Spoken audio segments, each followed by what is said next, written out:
So needless to say, is like right in the middle. he's in the middle, and he cool too. Like he cool, like he a cool guy, but he just be doing mad weird stuff. Is he Like still over That in sounds 2024? yes, bro. that sounds like That's interesting, man. I'm not surprised. I'm like, bro, like I'm like this who I got the He potential said, to "I be. So got that's that, bro. I got I a was cape like, and bro. slick back hair. Yo, weak. that's funny as I was shit. like, this is who I have the potential to be. So like, tread lightly, you know. So that's honestly one of the reasons why I'm staying off social media because I cannot turn into this nigga. Like I cannot. I be like, yo, he's so cool. And the thing is, everybody like him. Like he's cool. And then I get around him, I'm like, what do people like about you? And my sister be like, that's kind of how we feel about you. It's like, but nah, like, but yeah. I thought that was a funny conversation. I know that we're about to talk about our dads and what that relationship looks like. That's funny as shit. I'm not surprised only because as you were describing some of the shit he did, I'd be like, man, that's some of the shit you do for real. So. Exactly. And that's the thing. Like, if I didn't have a little bit of like harness to me, you know, Yeah. I would be. And if you catch me on the right day, Your cousin gonna end up with hair and cape. yeah, exactly. Do you want me to introduce this episode, or you Going right ahead, man. Okay, Yeah, all I'll right. start the convo. You just Bet that. Well, welcome to I See You, Bro, episode 2, episode 3. I'll do this every time. Episode 3. Welcome to episode 3, y'all. I See You, Bro is a space dedicated to talking about topics that we generally don't get to talk about. It's a safe space. It's a brave space. It's a space for people that love men of color and people that know men of color. You don't have to be a man of color to be here. You just have to care about our progression in order to be here. So shout out to everybody that's listening. Welcome to the space. Good to see y'all. You know, I like to say something a little smart. If you're too rigid, get out. This ain't the conversation for you. So yeah, today's topics are fatherhood and masculinity. Want to talk about one and the other, and I hope to intertwine the two within our conversation as well. Brenten, thank you for opening or breaking the ice with that story. That was funny. And then to even really now, like you said, because now you're gonna express your story so people can kind of understand. Yeah, your like relationship with your dad. yeah, I love my daddy. He's for cool. sure. Like I hope you don't listen. so I wanted to start off. I wanted to start off with just like your experiences growing up, right? I'll start with myself, like, but I wanted to just ask generally, like, your experiences growing up. You know, all of us come from different backgrounds. I come from a 2-parent home, father, mother. Mars, you said you were living with your mother and your stepfather at first, and then you went on to live with your father and then your stepmother later. So your experience is different. And then Brenten, just from knowing you, you said that you just have a wild story. I don't even like, but basically you grew up, you know, with your mom, a single black mother. So your experience is unique as well. We'll let you tell your story and all that because, you know, for the people to know. But just wanted to ask, like, how have those experiences shaped you as a man? And for me, I'd like to say I was able to see, I mean, as a father, I'm seeing it now because my son, he's learning to be a human by watching me, you know, and by watching his mom. So he's learning how to be a human through us first before he steps out into the world, and kind of learns, you know, from other people's perspectives, livelihoods, and things of that nature. So it gave me like, okay, this is a human. This is how I'm watching his mannerisms. I'm watching, you know, how people love him, how he leads, you know, a household. Good, bad, and ugly, I saw it, but I feel like I got I got a start into like who I wanted to become through watching him, right? And you know, you end up shedding some of those things off as you grow, and we'll touch on that later, but I feel like it gave me a lot to go off of, right? Like a man that leads, a man that works very hard, a man that wants better for himself and his family. I was able to see all those things very, very early on, and I think that they helped shape me into, you know, the type of man I am today. I'm someone that is always going to continue to try to push forward. I despise settling in any form or fashion. I hate even feeling like I'm settling in any way, because to me that's like, okay, I didn't do my best to get the best out of whatever this is, right? Yeah. So yeah, it just helped me in such a way that I feel I had a great example of what a man, a father is supposed to be in this society. He's had many struggles of his own, but he's here today. He's persevered through it all, right? And even no matter how ugly it's gotten, at some points, I can still lean on the fact that he's made it through today, right? Like he's alive today through all his worst battles, personally, internally or externally. And it kind of helps me continue to keep going too. Because he's just somebody that I've never seen give up at all. Yeah.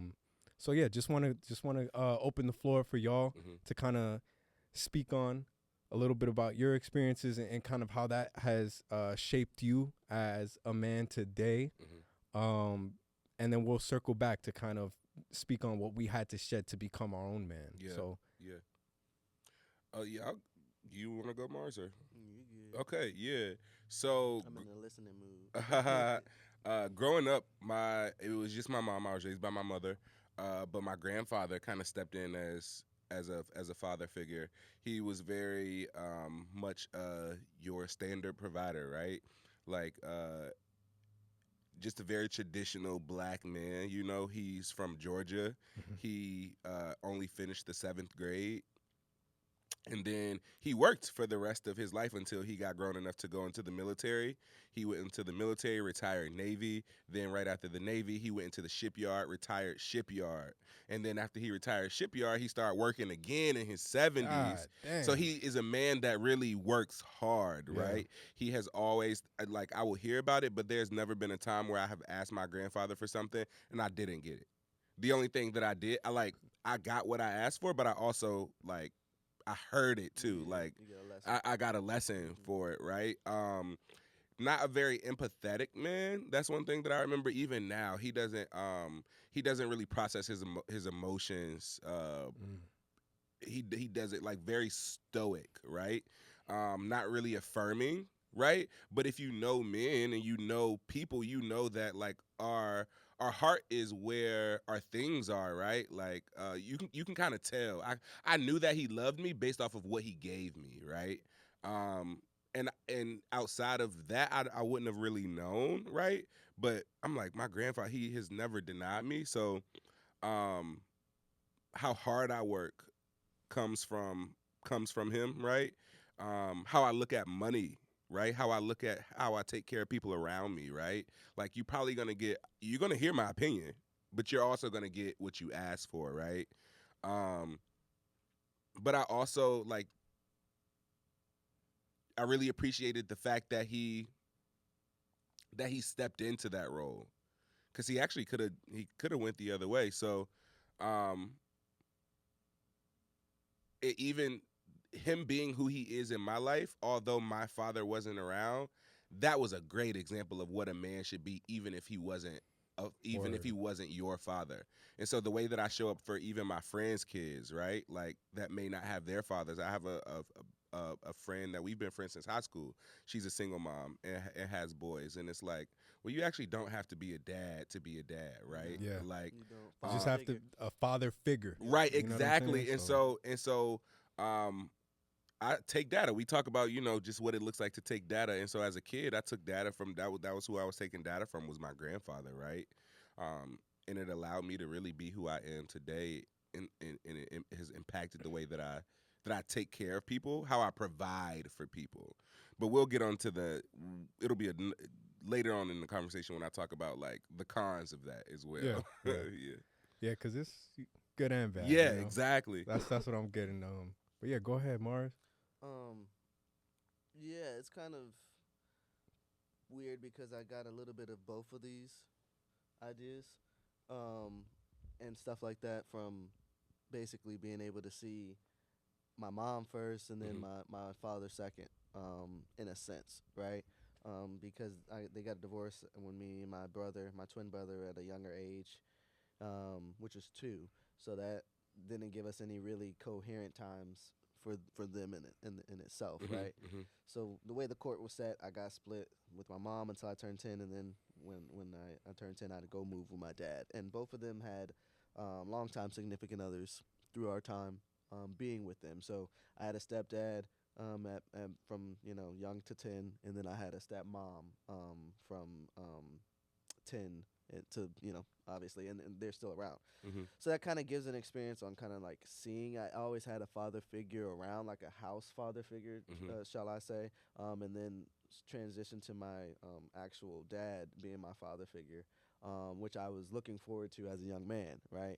So how it shaped me was, I really didn't, until I turned 10 to live with him, I didn't really take any heed to any real like other man around, shall I say. And I think that kind of made me resentful for a while, not against men in that frame, but I knew who my dad was, right?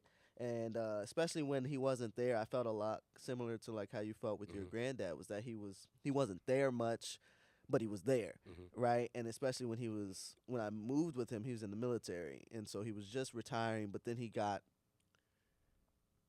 What, you got a question? Yeah, I have a question. You can ask it. So I want to ask both of y'all this, because I can always tell when there's a lack of male influence in men's life based off of how accountable they are, right? Like I can have a conversation with a man and I could be like, bro, and like I can immediately tell like how he receives that information. I'm like, you never had a man tell you about yourself.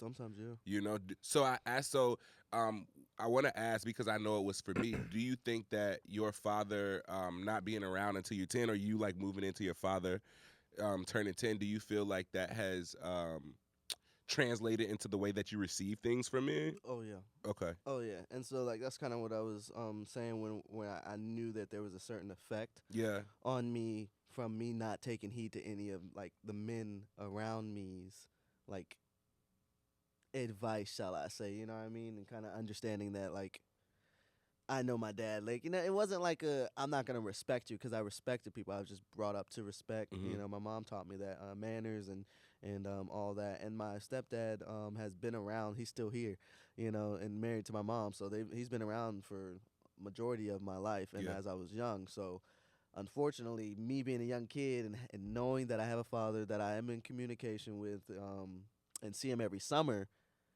And like you said, I know he loves me because he sends gifts and all this stuff, right? Yeah, and I really do understand that feeling, because Right. it's like I try not to be that kind of loving. Like I want my daughters to kind of like see a different kind of loving from me. Yes. And so I think that did shape that experience with my father, for sure shaped how I try to love. You know what I mean? And not to say that I haven't learned. I've learned plenty of things from my father when I finally was able to be with him. But one thing I noticed when I got 10, and that's one thing he had to do, was had to start telling me about myself as a young man, right? And that's so important as hell. Yeah, and he had to start raising 2 young men, right? So that actually was a huge experience for him too.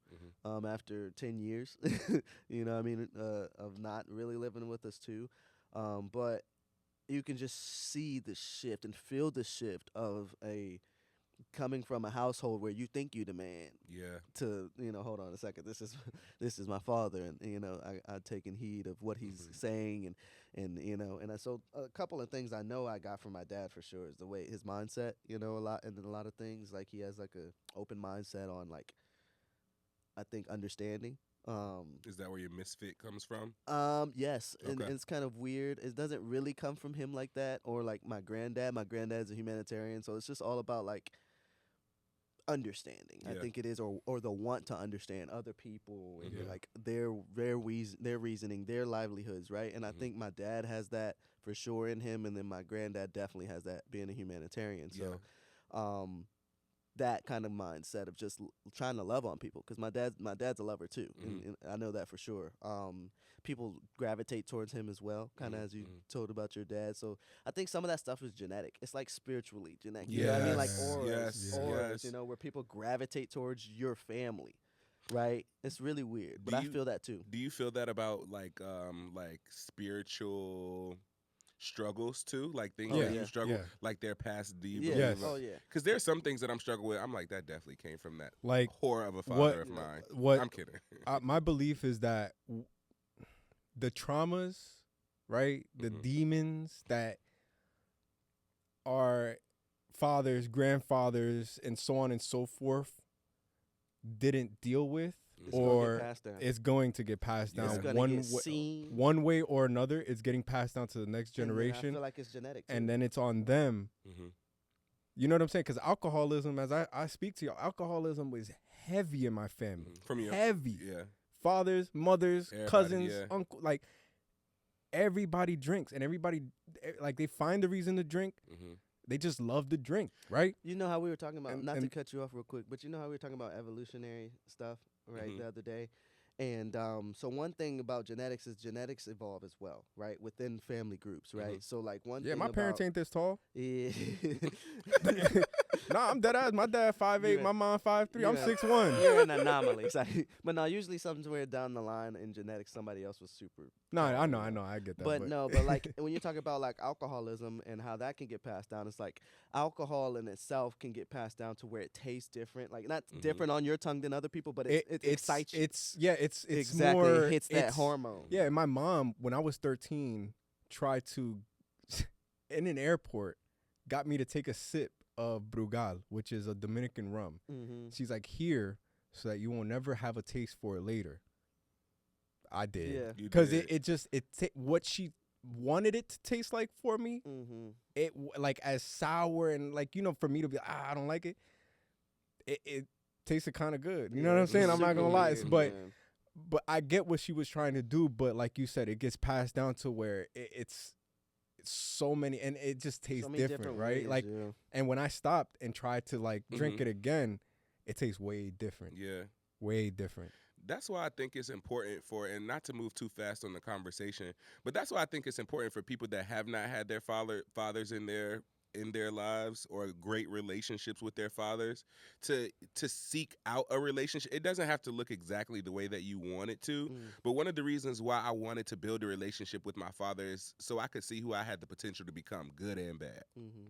And so after like meeting, Smart at yeah, that point, right. No, that's And so For your like survival. I didn't actually have a full conversation until I was like 21 with my father, right? And then maybe again when I was 25. And at 25, I would begin to study him, and I would take out the judgment, right? And I would be like, oh, that's you. And that you have the potential to be that. And even to your point of like certain things being passed down, it's like, oh, that's me all day. Yeah. Like, and like my dad, like, very simple man, very exciting, like intriguing man, very like mysterious, but funny when you get to know him, but also very just like cool, like just good. And he will sit on his couch, again, I hope you don't listen to this, and like be good there. Oh, that's my He pops all he will be good day. there, bro. And I'm like, All day. I went through a week last week, and I'm like, I'm actually just good here. I'm still fighting through that. Like I'm actually just good here. You just give me a J and a drink, and I'm good. Like that's my type of good time. And I'm realizing, like, bro, there's like God has so much more for you than that. Like, which is not a bad thing, right? I'm not sitting down and doing that is not bad. It's not bad, but if that becomes who you are, yeah, you that know can't what I become mean? your identity. It can just be something that you do. Because one thing I got from my pops to your point is like he loves himself a good movie. Yeah. Like I love me a good movie. Mhm. Like I could sit down and watch a good movie. You Mhm, feel me? But I can't do that all day. All day. I can't. Like, I can't do. My parents, they could do that restless. all day. mhm. Me, I got to do something. Yeah. But I get to your point, and that was smart advice too. Is like seek out who they Mhm. are. It doesn't have to be a perfect Smart. but you Yeah. have to You know. don't need any relationship. Yeah, You you should just have know your- you just have to know yourself. It helps Yeah. you know a little bit more about Yes, yourself. yes, Because like to you, I put on a different lens when looking at my father. The older that I got, when I was working Mhm. with my father, I'm like, damn, bro, you do all this shit every day Yeah, to you help get a feed new- us, to clothe us. Like, bro, a new appreciation. every fucking Mhm. day for how many years? Mhm. So and you see like his work ethic, like when he would come home and say like, yeah, I barely ate. I'd be like, what you mean you barely ate? Nigga, no, when I work with this nigga, like, bro, Mhm.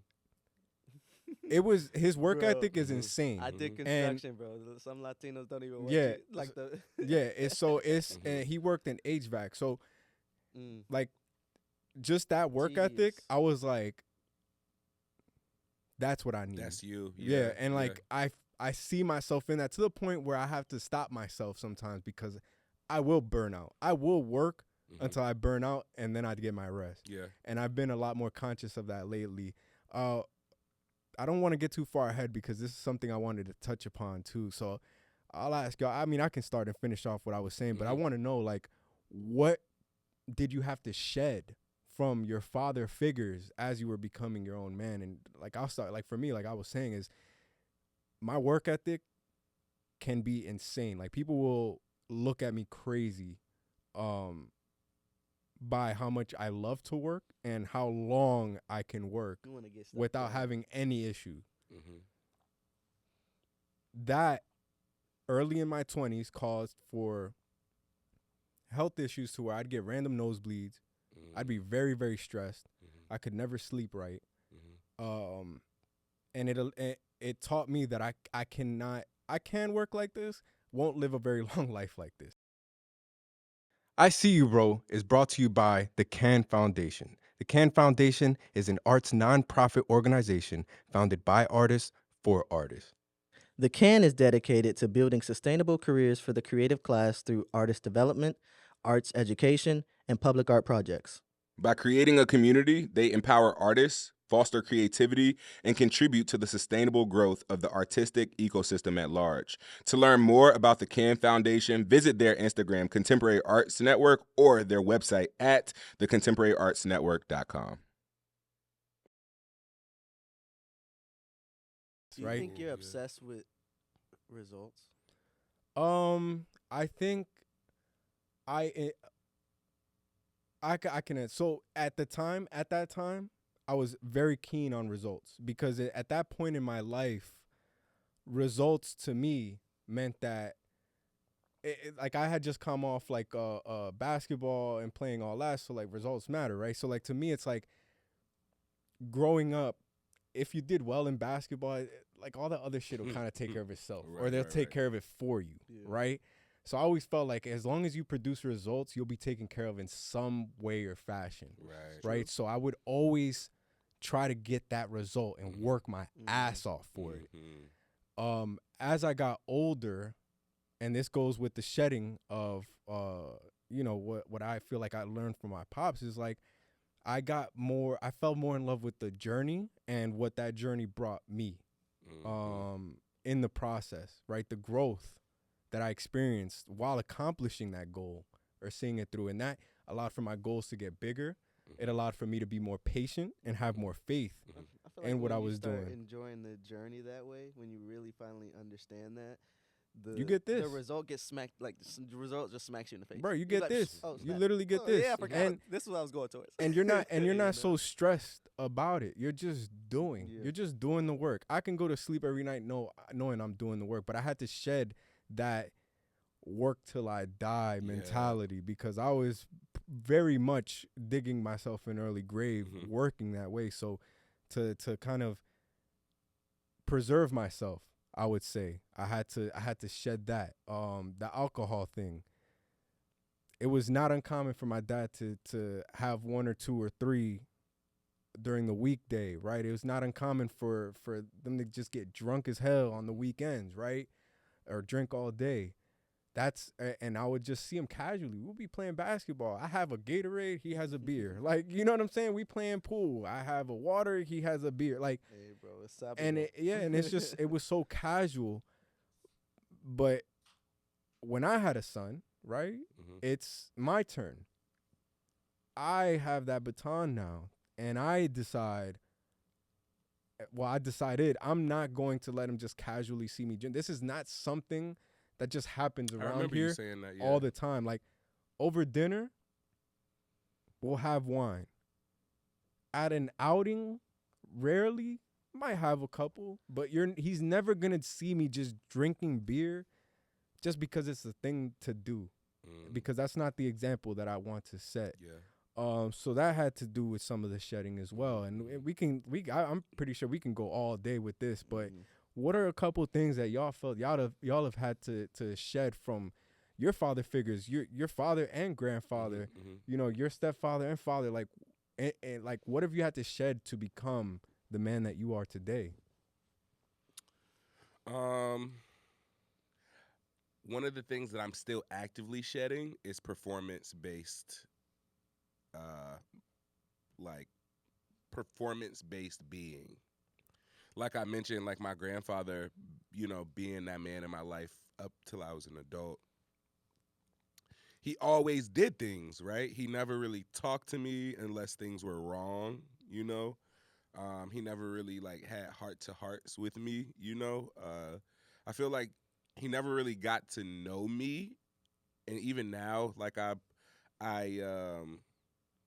have questions. I'm like, well, are you like, what? Why do you act like that? Are you really sad or are you just mean? You know? But like one of the things that I did see from him is like how well he did things for other people, right? And so that's what I took on. And growing up, it's like, I am valuable based off of what I can do for you. And so it created this like this performance-based metric for me that if I could show up for you well, I was gonna always be valuable to you, right? If I was able to do this right and change the atmosphere, you're always gonna like me. I don't give a shit now. But that's, like I said, that's something that I consistently have to take off of me, where it's like one of the things that I actually wanted from my father and from my grandfather is like, I want to see who you are outside of the providing. Because I actually could have, like, looking back, you wasn't no millionaire, so I could have did without. Like, you get what I'm saying? Like, and so like I have this desire for people to know me outside of the mask and how I show up for you. Like, I need you to know that I'm a full human being just like you are, which will ultimately make you love me more because you see that I'm human, right? And so that's why I've made it my business to be authentic in every form that I am, because I watched the men in my life perform so much. And now not only have they created this standard for other men to have to reach that, but it's wrong. But like I so wish that men, and black men in particular, would give them a space, would give themselves, like, bump everybody else, but give themselves a space to be human. And so I'm having to shed like this non-human superhero syndrome where I have to show up one way in the 12 different spaces that I take up. It's like, no. I am the ship. You follow my lead. I don't follow the standards that, and I feel like that's essentially kind of like what my father and my grandfather did. They stuck to this traditional man role. Like, I need to provide for my family, but ultimately it did them a disservice, and it did the people under them a disservice, because it's like now I'm trying to get to know like my grandfather, and it's like, I want to know who you are. Yeah. But it's do you think that it? How do I want to say this? I know times have a lot to do with it too. Yeah, like, I think the times, but also this gives you the opportunity to be very intentional about exactly how your grandchildren get to know you, exactly, or your nieces and nephews get to know you, and my family in general. Like, exactly. I actually have had to have there's an accountability with it, right? Because and that's the kind of man that I want to be, and that I wish I would have saw from my father or my grandfather. Like, hey, where I am right now is not a great space. That's okay. This is how I need to show up, and this is how I need you to walk with me on this journey. It may not be like this forever. It may be like this for a short period of time, but I think that would have allowed me to see the human value in people, right? Beyond what they can actually do for me. And like you said, they're not just that, but in a lot of ways, like with the drinking, like my family, and my motherfucker love to drink, boy. Bro, I was drinking. I was, as you were talking, I was thinking, I was like, bro, I was drinking Paul Masson in college. Like, I was drinking brandy, like peach. You get what I'm saying? I was doing Paul Masson and orange juice when I was Incredible Hulks. You feel me, bro? Like, I was like, and now I'm thinking to myself, like, is that the type of man that you want to be? Always putting something to your lips, always feeling like in order to be in a space you have to drink. And that actually I realized that was correlated to me feeling like I always had to be more than human. That I had to show up a certain type of way in these spaces, right? And so as I'm like shedding performance based like being, I'm also shedding small things like drinking before I go somewhere. Like, and I realized I was doing that because I actually didn't feel like I I didn't feel like myself, and I had to be a certain way in order to go. And if you didn't feel like yourself that day, Then I that couldn't. yeah. I was less valuable, right? And so like I'm learning to shed that, like, which is why I think this space has been so transformative. You've been to doing me. well, man. You've been Thank doing you, well. bro. Thank you, bro. I'm like, fuck these niggas. They're like, they about to get what they gonna get. Like, not nothing against y'all, right? But everything for me, it's more along the lines of Gotta like, be your I've spent so much. I've spent so much time as a man taking care of everybody else with my brain and like how things flow out of me, that it's like that's not the kind of man that I want to be. I want people to love me in every form. I want to be able. That's why we had that conversation at lunch the other day where it was like, hey y'all, I may not look like this in the next few years, but like bear with me and walk with me through this season because like I'm human and you like I got it. And so you got to understand though too is like you showing up as you. It makes room for, and it'll clearly show you who accepts you and who doesn't. Bro. And we've been telling you from the beginning, man, show up however you want, however you're feeling that day, just show up, cause that's you. Yeah. You don't have to be none of that, cause I see right through that shit, and I'm probably gonna call it out. Yeah, like you have a few times. Yeah, cause it just doesn't. You can feel it, and if you're not being you, it feels like no part of you at that time is authentic. It doesn't feel like it's coming from the root, from the source, which is you. And it's, so yeah, just keep on showing up, man, as yourself, however it is, however that looks like. And shout out to the people that are shedding performance based. Like, I feel like that's a lot of culture, right? Yeah. Everyone is showing up in this mask, and it's like, and it's making it so much harder for the real ones. Like, it's making it so much harder because I'm realizing, like, immediately I can tell, like you said, like, I can tell in a conversation with somebody, like, oh, because I've been there, and even with my father, like, he does a great job of minding his business. Now, that's one thing I will say about my dad. When he's not in a good space, he does not. From New York? No, he's not. He don't smear himself on you. Like, he does not smear his emotion. He actually retreats and isolates, and nobody knows where he is, right? But also, I'm trying to shed that as well because it's like, no, you need to be in community. You don't have to. You get to feel bad and sad. You communicate that to your community and the people that you're around. And if they love you, they will walk with you. If they don't, they can go. And to your point, like in me shedding this performance thing that I've learned from the men in my life, I've also learned like that they can love me or they can't. And it makes the process a lot faster. And it makes the environments that I'm sitting in a lot stronger. Cause it's like, I don't feel safe with you, cool. I don't gotta be there. So yeah. But Mars, what are some of the things that you're trying to shed from? A lot, man. To be honest, like I said, I love being in this space because I can listen to y'all mid-conversation and just kind of like evolve. You feel me? And so, like, one thing I think I'm kind of coming to the grips of is my stepdad was a cop, right? And so, like, in Atlanta. So you had military, pops, and then you had cop. He was Air Force, and then he was a cop. So and then your pops was in the military, and my dad was in the military. Yeah, so I kind of always had that strict in that motherfucker. Structures. And he was a cop, and I don't think I really ever really not only that he wasn't my father that I'm thinking as a young man. I also didn't give him respect because he was a cop too, as a young black kid. Especially once you started hearing NWA, boy, I already know. Stuff, it was up. So, it unfortunately, I feel like I didn't give him any space, but I feel like in this time I'm shedding like old ideals that I thought, you know what I mean, and not just from that because I realized when you don't get to see a lot of times when we don't have such father figures, we're able to see them in their everyday life. And so that's one thing that you were fortunate enough, I believe, to see your father figures, right? Mhm, Because mhm. I think I don't remember which episode, but we talked a little bit about how we're gonna take a little bit from each one of our father figures or the people that we idolize. You know what I Right, mean? right, We'll right. take a little bit. Oh, they have something I would like, so I want to take that, right? Right. And then when we're not doing that at all or not respecting the person at all, we don't even take anything from them. So I Good think, or bad, yeah. yeah. So I Yeah. think that's one thing that I didn't allow myself to do as a young man.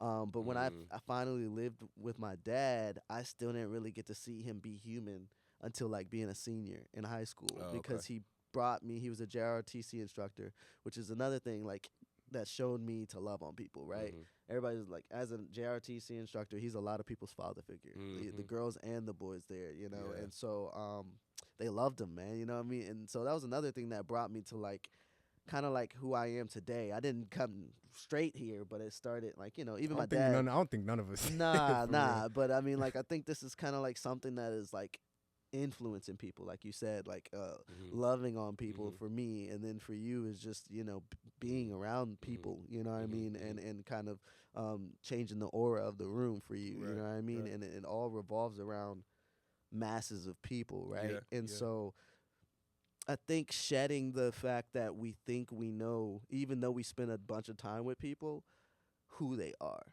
Mhm. right? And what our figures are, because they're not necessarily just our influence. They're something. They're like people are technically like somebody in a store.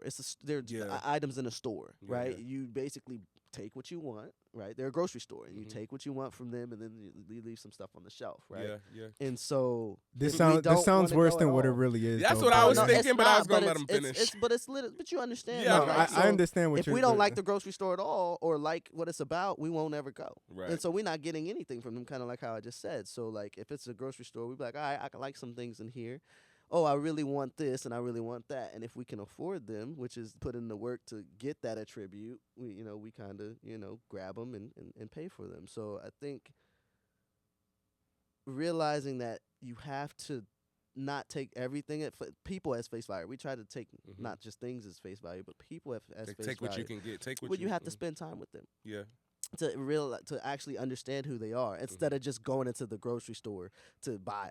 We go into the grocery store to buy. We don't go into the grocery store to window shop most of the time, Mhm. right? And to figure out, oh, well, maybe next time I'm gonna take that, and oh, maybe this isn't something I really wanted. Because I think if we spent more time in the grocery store, we'd actually understand better how to use it, right? And what more to take from that person, right? Mhm. Instead of just that face value of what looks good and what shouts out to me. I see what you're saying. Where it's like, everything doesn't necessarily have to be good or bad. Yeah. Like there are good and bad things in everything, Mm-hmm. but just like spending the time with that individual, right? Yeah. To see see what's like best for you. to see what's best for you. Mhm. Yeah. And collect that data, kind of to like how collect that- you said, yeah. right? Because not only I'm not necessarily genetically connected to my stepdad, but I am connected to him in my experience and then how I react and pick up things and stuff Mhm. like and respond to people, because that happens like I wanted very to ask secretly. something.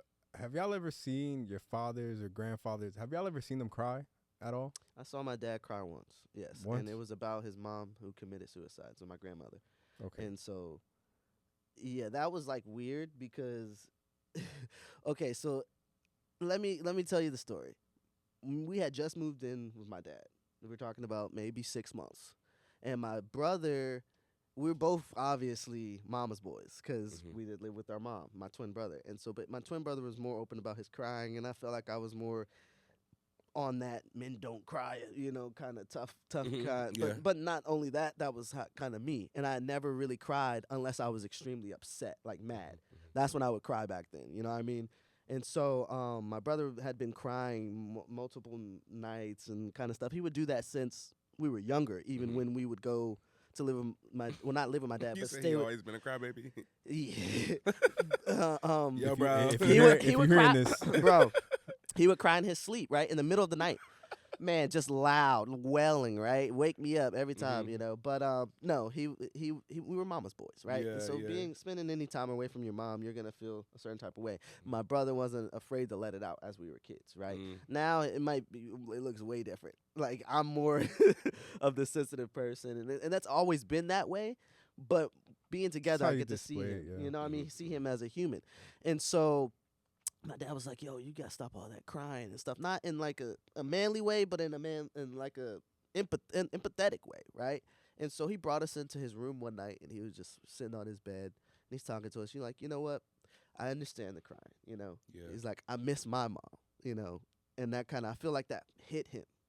You feel me? Like I feel like he felt what he was saying in that moment, right? And I'm a little choked up saying the story because that was the first time I saw my dad cry, and it was like I think we were like 10 and a half or 11 because we had just got there. Was had his mom passed by? Yeah, his mom committed suicide when he was Oh, a you young did man. say okay. Oh, When wow. he was a young man, when Wow. my grandfather was going through all that stuff after the Olympics Wow. and all that, a whole bunch of stuff happened. But yeah, Fuck. she ended up committing suicide early in my dad's life. And After so, after your after the Olympics, yeah, because there was so much. there's pressure. There was, my granddad lost a bunch of jobs Mhm. and they blackballed him, so he couldn't get jobs. Mhm, You mhm. understand what I'm saying? So they split. Are we? and- Do you care if I mention who your I don't grandfather? mind. I don't Like, mind at all. so anybody who's listening, just for context, Mars is the grandson of John Carlos, Correct, yeah. who was one of the torch holders and just bringing and ushering in equality into the Olympics, right? And so he Yeah. was like an And influencer. humanity in itself, right? Right, and so he has an organization. Mars has a nonprofit organization called the John Carlos for Humanity organization. Yeah, we're working to make it a nonprofit, but it's Okay. definitely a community event we're doing every year. Yeah, and so he annually. he does this event every year, and so I'm mentioning that Appreciate it. because like I know that you don't share that often. I just Yeah. think that's a cool See, tidbit. that's But another also, thing. it's like I didn't realize that him taking this leap of Like what effect it had, right? what effect it Yeah, had, there's a and so lot. that's so I'm. A lot. This is my first time hearing this part of the story. Yeah, I got Yeah, so chills. there's a Yeah. lot. Yeah, no, there's a lot to that story. So your dad, I'm also interested in that because your father also probably saw what the effects of what it On his took dad. on what it took to take risk On on his- like the yeah. effects of risk taking Exactly, and yeah, and would he take risks that big, seeing the effect? Yeah. that it would have on the people around him. Do you think that has? Well, I know it has in our conversation. Do you think that has like really changed how you take risk or the way that you look at risk? I See You Bro is brought to you by City Center at Oyster Point. Discover the peninsula's best kept secret at City Center at Oyster Point in Newport News. Experience their growing culinary scene with new restaurants such as Satay and Amaro Italian Bistro, or grab small bites at Tinto Wine and Cheese. City Center regularly hosts events like free fitness classes, open mic night at Cure Coffee, and Latin dance night at Sauce's Mexican Grill. You can even treat yourself to some self care at the Eyelash and Eyebrow Bar, or catch a movie at Cinemark. There's also the Contemporary Arts Network Gallery, a haven for art enthusiasts. City Center isn't just a hotspot. It is the up-and-coming foodie paradise and Peninsula's best-kept secret. Whether you're going out for date night or family-friendly fun, City Center is the gem you've been looking for. Stop by and discover why City Center at Oyster Point in Newport News is your perfect destination for any occasion. For more information, check out their website, citycenter@oysterpoint.com, or give them a follow at citycenter at Oyster Point. I'll tell you this, Was it like a 50-50, like right there? No, it was never. I never tried to reach towards my granddad because I felt his presence as the civil rights, hero Right, and right, movement. right. Especially from my dad who held his dad in an Mhm. iconic role, of course, and he got to see everything. So I just was like, I didn't want to be like a moocher growing Oh, up. Like okay. just you have weird ideals as Mhm, as a mhm, growing up, mhm, and then mhm. you don't know which ideal is gonna finally smack you in the face. So when you're like, wait, why did I think that way? Mhm. You never know what year in your life that's gonna happen or if ever, but you have to get to that specific ideal. But now when I got older, I kind of feel like I'm like, no, it's not about being a moocher. It's about realizing what he did and the balls he had to do that. And so I always thought, like, when I started thinking about it, would I have the balls to get on the stand like that, put my fist Right, up, right. tell people exactly how I'm thinking out of turn, shall I say? Like, because you know, I mean, though it was respectful. So it inspired you. It's very inspiring. Yeah. Very inspiring. It inspired me now to start doing, because now I'm starting to think about it. It inspired me to, that John Carlos Run for Humanity was created in 5 months. And then we did our first community event. Do you think that your dad, and Eury, I'll let you slide to our other question after this, but do you feel like your dad, he kind of suffered the negative like effects of like seeing his dad being so inspiring, like Yeah. where it kind of plenty a like lot. made him, At the time, he was getting, you know, the paparazzi and everybody wanted to talk to him. Then all of that went away, and then Mm-hmm. he saw his father become the guy without a job and, you know, working hard. Yeah. And you know, kind of like what Eury saw, he got to see him as more human than, you know what I mean? And so, yeah, so that's finally like when he was talking about his mom, my dad and himself talking about his mom was the first time and the last time I saw him. Wow. The last time I saw him Really? cry. And that's, Yeah. you're talking about 10 years old. And so I know what makes him cry or made him cry at that time, and I don't think I was able to see emotion release.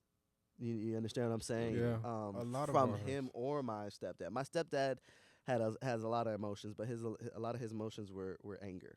You know, and now I want to love him. I find myself really loving on him in a space to where I'm like, I understand you now as a human. You know, Yeah. and I feel like I never gave you a chance to be a father figure, just a father figure, not my father specifically, even though he was, right, for a group of time, but just even giving him a chance. And so emotionally is something that I would like to shed. My ideals of emotional stability or emotional like expression, Yeah. because I'm right now to this day I'm learning that I got stuff from my stepdad and I got stuff from my dad as far as, you know, it goes with emotional. Yeah, I'm learning that. To your point, I have never seen my grandfather cry. I maybe have seen him shed one tear. One.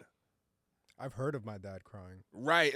Like I've never It's a myth. even like- even my brother, like I saw him cry for the first time this weekend. Our grandmother passed, right? Like and I feel so crazy crying because I'm a crier. I have cried every like I I can't am now. I can't wait to get I back had on to- I had to Instagram. get that way. I can't wait to get back on Instagram because I have my caption. You know, I think about content, but because I'm off, I'm like, you know, my creative. I was like, I can't. My first post back to Instagram would be like, you know, for the first part of this year, this black boy did not have joy.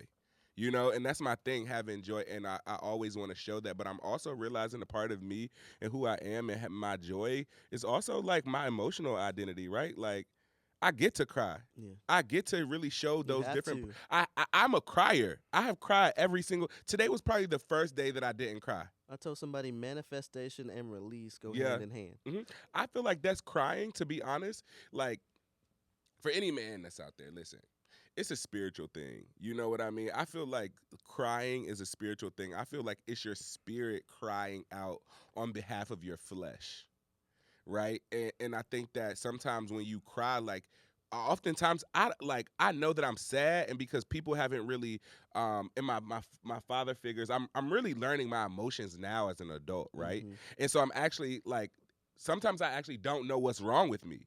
And so I have to say, you're sad right now. You know, you're upset right now. And the moment that I acknowledge that, I go ahead and release it. And sometimes I don't always fully understand why I'm sad or why I'm frustrated. But what I do know is that there is a power in that release. Yeah, for There's sure. a power in the way that I love how you just said that, man. What? I don't know why I'm so emotional sometimes. You know, like why am I sad? Why am I upset? Or why am I drained? Right? You know what I mean? And so like that's really powerful. But there's so much power in that release when you can finally find it in your journey to learn when to release and learn when it's bottled up. And I think that's what happens for my emotion. It just anger, upsetness, it just like I get full with that emotion. Eury, what does your emotional identity look like right now? Where'd you learn it from too? Like I said, I heard of my father crying back in 2005. We had a very close family friend, Joel, back in Jersey, who went out for a night drinking, and he slipped and fell, and he hit his head, and he fell unconscious outside and froze to death. Wow. So I remember getting the news. I remember my dad telling us with a very, very straight face. You could tell he's upset, right? Yeah. But he just goes in the bathroom, comes out probably like 15, 20 minutes. I don't know. He ran the water. Like, yeah, he just went into the bathroom, came out, nothing. Like, you know what I'm saying? Like, you would have thought he just went do his business or whatever. But I never once saw my dad like cry Or like grieve. I've never seen him. My mom, she's expressed that he has, like when our great grandfather died, and stuff like that. So she's expressed that he has, but by that time I'm already like 25. Yeah. You know what I'm saying? But like growing up, and yeah, it was rarely ever saw that. So I carried that myself, right? I was not emotional in the sense that I'd get sad at things. I just get really angry at shit. Yeah. And to your point, when I get really angry, that's You when you'd cry. see tears, Yeah. right? Because I'd get so I didn't know what to do, because it's either Haven't I done cry that in right now or I years, try to though. burn everything down. Like Yeah. like somehow this is like this getting resolved, right? But yeah, I carried that with me to where I became a very like just stoic person. Especially when I got more time to myself, like when I was in the military and spent a lot of time with myself, I found that a lot of shit ain't really worth it, right? To all those peaks and valleys of emotions, to all that sadness, that anger, right? So I really tried to keep it level. Don't get me wrong, there are things that piss me off. There are things that piss me off that I'm Right. still working through and learning You why you they piss me should off. feel every emotion. By Yeah, the way. You so should. I- by the I've- way. It's very healthy. So I kept that stoicism for a while. Then I had a son, right? With that, just the experience of seeing him born in itself brings out emotions in that time that I really didn't feel or express in a long time. And since then, I've been very conscious. Like, he has not seen me cry, but I have learned the power of releasing, because I may not cry often, but when I do, it's because I know that I need to. I Yes. know Yes. that there is a blockage going on. I Yes. know that something is going on where I'm either not thinking straight, it's something, and I just have to get it out. And sometimes I'll just sit there and I cry weird, bro. I'm silent as fuck. Like, them tears would just roll down. Them tears would just run down think my about face, it, you're bro. not used to doing that. You've been bottling Yeah, that it ain't emotion like yeah. that. So up, it's not like you know. boo-hooing or it's just I'll sit down and tears will run down my What did eyes. Andre say? Do you cry in tune? I No. actually have. You know, it's not. That's not. It's Yeah, but Yeah. I feel like, it's natural. you know, so in turn I think one, it just made me more like, I just wanted to be very emotionally intelligent and handle myself well across many situations. I'm one that I've gotten like horrible news and I've been able to keep my composure. Like, I learned on a deployment that a friend died, right? And then not a month later that my uncle had passed. And I still had to work. Yeah. Like, I'm on deployment. Like, you know what I'm saying? So I had to kind of put those emotions down, do what I needed to do, find time and space to go release later on. But I've gotten very well at managing my emotions in that time. I will say that I still don't process death normally. And what I mean by that is like it's There's no normal way. yeah, it's for me it's like the stages people talk about, like for me that's doesn't happen. fucking it's Yeah. just once I make sense of what happened, I start just working my hardest to accept it and then working to continue their name on and live through the memories we created and things that I don't like. There's a few, like there was one time, I mean, with my grandfather, I cried when my son was born because my girl was like 6-7 months pregnant. And I'm like, damn, he's not going to get a chance to meet her, to meet our son. And I had just realized that he had passed the previous July, 2019. Right, my son was born September 2020. So around July-ish, right, of 2020, about a year or so after, it finally hit me like, damn, he ain't never gonna meet my son, and let out a few tears for that. But I didn't cry when he died. It took me like a year figure. yeah.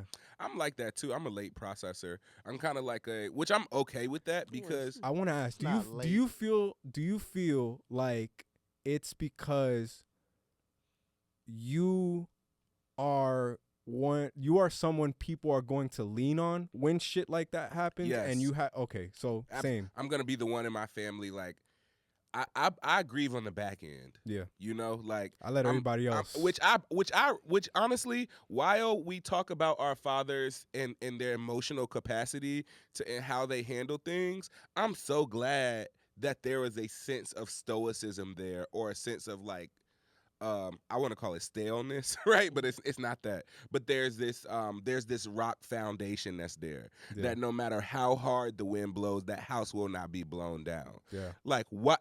And a lot of that is how I have been able to thrive this long, right? And so I say that to say, like, while it may seem like a con in some aspects, like a downfall in some aspects that they didn't show that emotion, I think it has been really, really good for me too, because the leader that I am, like people have. They're gonna lean on me, and so it's not to say that I don't get to be sad in that moment, but I also really appreciate the fact that like I have this ability to like get business done and be strong in this moment. I'm gonna get business the world done. Like needs leaders and people to lean on too. it's like I'm gonna do the business first, and I'm gonna grieve later. Yeah. But that's not gonna exclude the grieving. It's gonna be there, like just at a later time. Just at a later time. To your point, is like I feel the same way. Like when bad news is given, I'm probably gonna be the last person to cry, because I'm making time and space for y'all to feel how you feel, and for me to be that rock for y'all, right? But the most important thing to know is that how and when to find that place for yourself. So that's something I've learned recently, is making that time to still grieve myself, instead of being that rock for everybody else, and then kind of continuing to push down that emotion so far that it's gonna be a while before they start to surface back up. But when it does, boy, boy. And you have to be on. Like, I'm the type of person, you're gonna have to. A tragedy can happen. I'm good now. Ask me 2 months later, am I good? Right.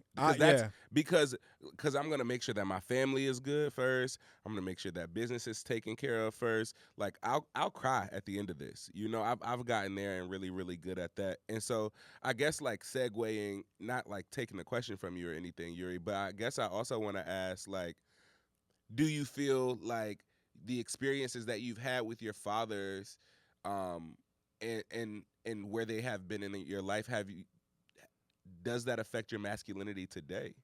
And yes. like, and what is it, and what are you trying to change about how you perceive masculinity based off of what you were taught? Just see it as more dynamic. Yeah. Because I feel like our fathers and grandfathers, we have to understand that it's a new day. It's a different time.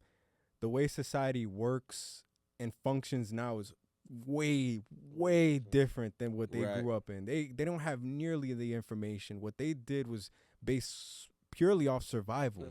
How to survive is different from how we have. Exactly, right? So I think maybe being more dynamic, more open-minded, two things.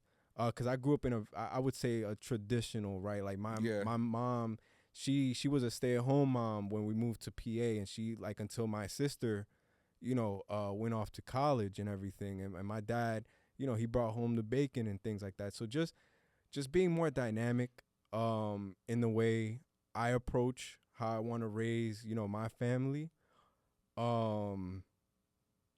It definitely shaped me, though, as a man, because, like I said, I was able to see a leader. I was able to see somebody that was a father figure to others outside of me and my sister. Like, we had cousins calling him, like, dad. Like, you know what I'm saying? Like, people that, hey, I need to talk to you real quick. Do you have a second? Like, people, like, you know what I'm saying? So just seeing that type of example, like, the bad is the bad. That's on us when we're old enough to shed that shit at the end of the day. And for anybody listening, like, when you know better, you have a choice to make, whether you want to continue the bad that you've witnessed or you've gotten from your fathers, your uncles, whoever, or if you want to kind of change that path for yourself. And I think all of us have done that here. We just took what we felt was best for us at that time, you know, and there's still things that I've learned from my father that at the time it probably didn't serve me, you know, because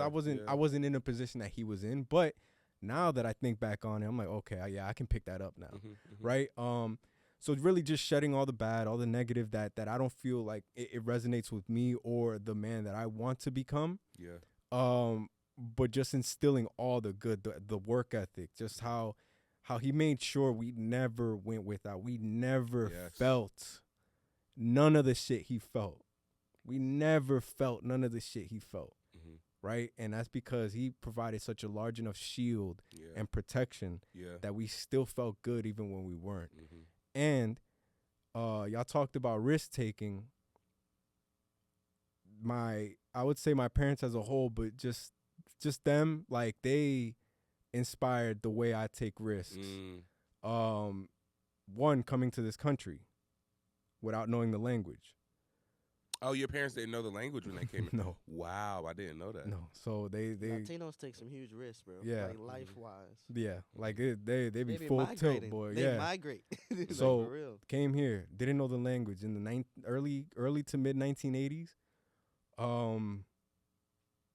You know, finished schooling to the high school level, went and found jobs. But I say all that to say is like they took risks continuously to one, get us a better life. They took a risk to move us out of the neighborhood where our family grew up in New Jersey, where it's safe, where we feel like, hey, you know, we could drop our kid off here so he could get dinner. We could drop him off here so he could get babysat, whatever.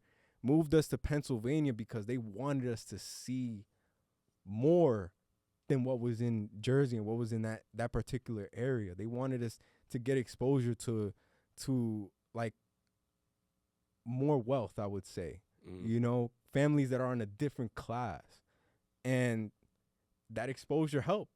You know what I'm saying? But just the risk that they took without fear about what anybody cared. Yeah. Because that's what they wanted for them and their family. I carry that shit with me to this day. I like that where you use dynamic. Yeah, that's good. That's really, really good. What about you, Mars? I like that word too. Just kind of basically adding the healthy things to my toolbox. You know, I think that most other people would think they add automatically is the healthy things, but no, it's more so just what you like, what twinkles the most, what's shiny. So, and kind of realizing that I can step back from my old ideals, my old thoughts and kind of behaviors is the biggest thing, you know. But being able to be like hold myself accountable when I see those behaviors pop up in myself, you know, like I guess like my anger too, like not being able to express that the right way. My sadness, not being able to express that the more healthy way. And there's no right or wrong way for people to express it. Just healthy and unhealthy way for them to express it individually. You see what I'm saying? So one thing that you did say was you need a community. And sometimes I feel like right now, as I'm learning how to do this, I need a community. And that's why I see you, bro. It's so dope. And we welcome all parties. And we started this podcast for more outreach so people can understand that community is very important. Very. It's important to masculinity in general. Yeah. Exactly. Because once I felt more masculine in this safe space than I have ever been, because I'm more sure of myself. I'm more accepting of my unhealthy behaviors because I'm like, all right, now I know how to tackle these unhealthy behaviors. Bishop. You know what I mean? And now I know how to kind of mold those into healthy, you know, behaviors. And so it's way more powerful when I'm learning how to release as a group, so that way when I'm able to, I'm starting now to be able to do it by myself. Yeah, and I think we're growing in real time too. It's faster than real time. You know what I'm saying? So seeing 3 experiences is crazy fast. But like even going from that, like I continue to elevate the standard at which I want to hold myself to, because I'm like, yeah, I need to cut this. This, like, I'm better than this. You know what I'm saying? So it's just like I continue to raise the bar for myself, as a person, as a man, and just continuing to just shed anything that doesn't resonate with who I'm trying to become. So, like, I'm gonna be really, really short in regards to masculinity. The one thing that I really, really want to keep and take from our like fathers, and I know we talked about again like the stoicism and them not really showing any emotions, right? Like, and we know that there are bad parts of that, but the good part about that I do want to keep is that I love solid men. Regardless of who you are, what kind of man you are, what you like, I love a solid man. And that's one of my favorite things about me, right? And even in my not great moments, like, I love how that I'm able to have a conversation with you and look you straight in your face and say, this is where I am. You know, like, this is, I can still provide, I can still show up this way. Like, that's my favorite part about masculinity, is just this innate ability to do things and to do hard things. And so I'm going to keep that, right? One of the things that I want to invite more into how I view masculinity is how dynamic men get to be.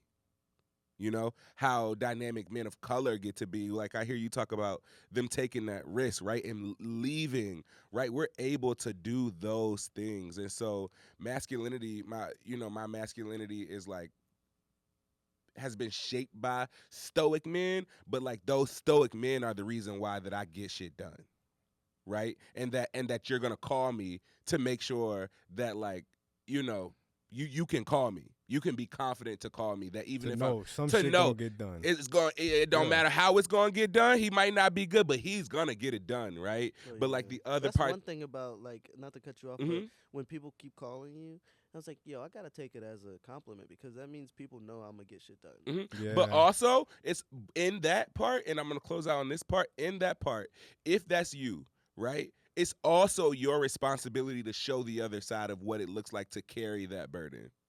Because there are men like behind you that you're responsible for. For me, being a black man in a mostly predominantly white spaces, and really just the only man of color of who I am, it's important that I show you, like, how to treat the person that comes after me. Yes, he's great. He can do everything, but should you be requesting him to do everything?